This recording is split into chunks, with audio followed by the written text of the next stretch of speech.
Okay, let's go.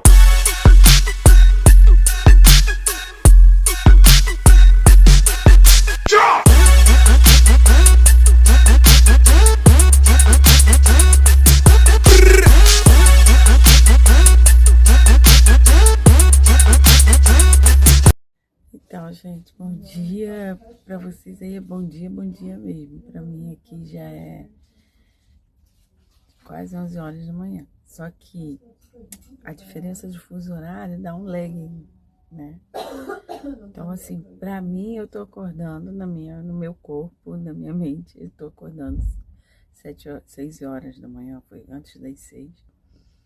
Aí, mas aqui não. E a gente foi dormir, eram 4 horas da manhã, porque a diferença de horário, não conseguia dormir de jeito nenhum. Então, essa diferença do fuso dá o que a gente chama de lag. E eu achava que era bobagem, não é não. Você tem uma dificuldade de adaptar.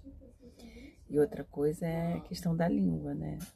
Tem que se virar aqui, porque o pessoal não fala nem portunhol, nem português. Bom dia, então entramos aqui para tipo um Amazon Wolf, Weberdale. Quer dizer, você é um mundo de compras para o seu dia a dia. Ó, eu traduzindo, gente.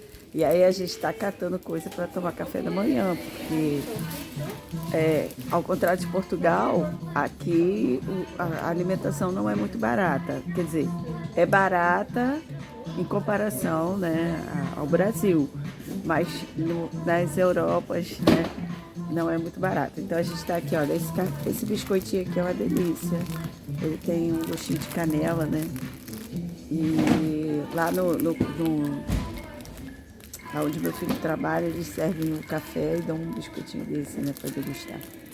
Aí a gente achou e vai comprar. E aqui ali tem os cafés solúveis, né? Tudo solúvel. A Clélia até comprou um. Clélia, o que você comprou ali? Fala. Café. Uau, delícia. Café. A Clélia sem café não vive.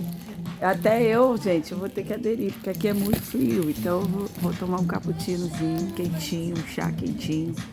Senão não dá, não. E já que vocês estão querendo saber as informações do dia a dia, então a gente voltou ao hostel, tá aqui. Peraí, vou mostrar para vocês aqui. Nós gastamos 12,43 €. Fortuna com Uma fortuna com nosso café. Mas dá para vários dias, ó. Tem um pãozinho com chocolate, bem legal, né? Tem o cappuccino, café, que dá para quase vários dias. Esse aqui é o leite com proteína, que é proteína. Esse aqui é o sal, biscoito de sal. Esse aqui é um chiclete para clarear os dentes. Para depois o café. E aqui esse é um biscoitinho com canela, que eu falei para vocês. A gente achou um pacote maior pelo mesmo preço. O dobro pelo mesmo preço. €1,50. Fica aí. Então a gente tá aqui, olha aqui, ó. O fundo é Dublin. A gente tá no 7º andar do hostel. E é quase um hotel. Esse hostel aqui é muito bom. Depois eu até falo assim, não vou ficar fazendo merchandising de graça aqui, mas a gente está bem instalado. A cidade hoje tá linda em comparação ao que geralmente Dublin é. Eu ainda tô com a cara meio amassada, ainda tô me adaptando. Mas fica aí a dica, já tô virando de escritora dica de viagem.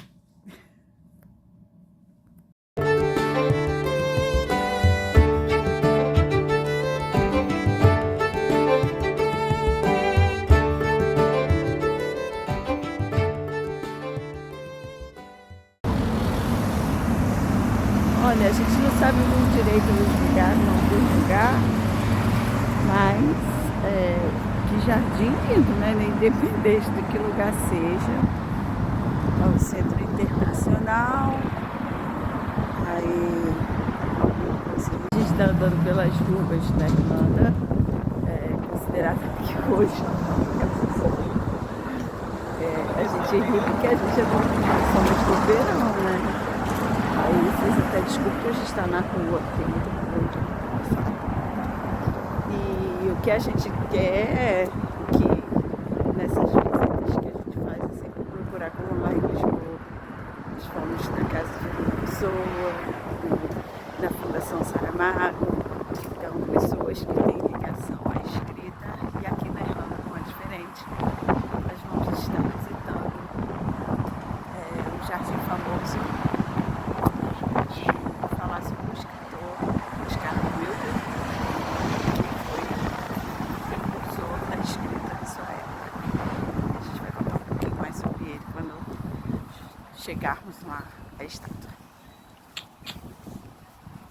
Então a gente entrou aqui no Museu da Imigração. Houve uma época, né, onde a Irlanda faliu praticamente por causa de uma epidemia na alimentação, eles passavam fome.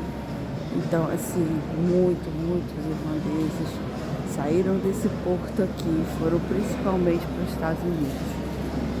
E lá fundou-se a comunidade que é praticamente de Nova York.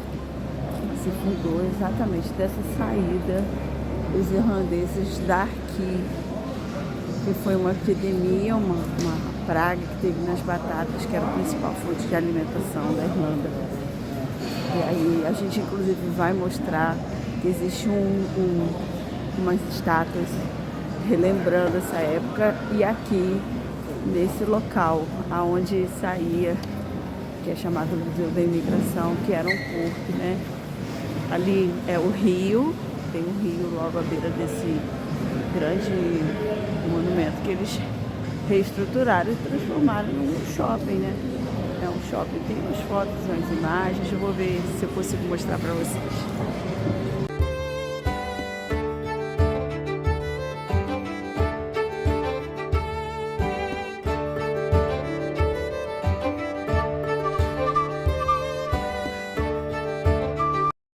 Cobra-se 15 euros para entrar no barco com guia, né?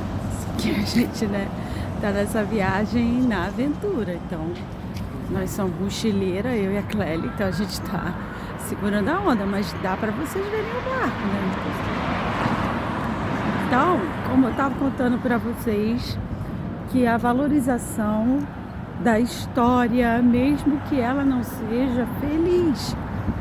Então foi um momento muito duro para a Irlanda, como eu já tinha mostrado para vocês, que Portugal também passou por momentos difíceis. E aí isso me traz o pensamento e a reflexão de que todos nós podemos passar por momentos difíceis, e o que a gente vai fazer com esses momentos difíceis?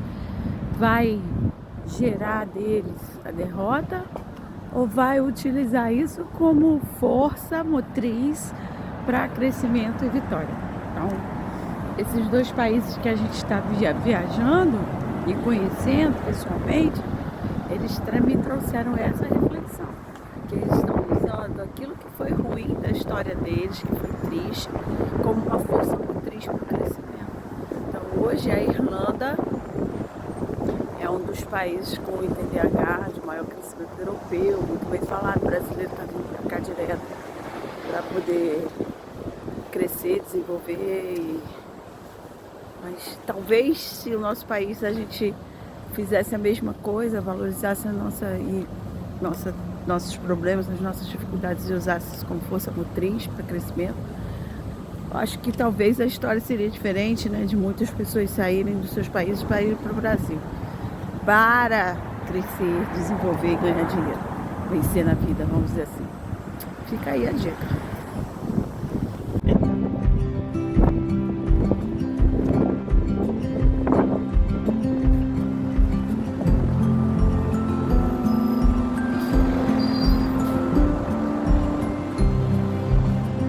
Então, enfim, chegando demais para a roça da Irlanda. É a ponte que tem o formato da harpa.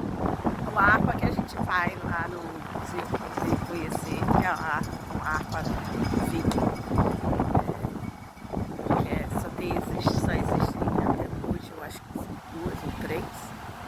que ainda existem. E essa é a mais conservada, que ela tá íntegra, é original. A gente consegue ver a original. E, então se tornou o símbolo da Irlanda. E é muito interessante os jardins, aquilo que a gente estava falando da cidade se desenvolvendo em cima dos seus contos, das suas histórias não felizes. E a Irlanda eu achei interessante que ela não destrói o antigo, ela constrói o novo em cima do antigo. Então a gente vê muito prédio que tem assim a estrutura antiga e na lateral ou em cima, ou atrás, ou em torno, o moderno. Outra característica que depois eu vou contar para vocês, vou mostrar um negócio que eu achei muito interessante. Depois eu vou filmar, eu quero falar filmando, para vocês conhecerem.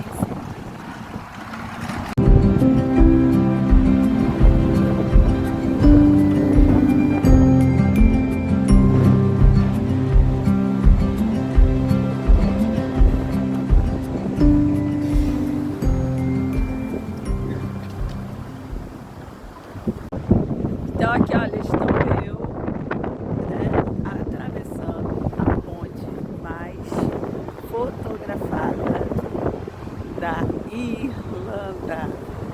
É isso aí.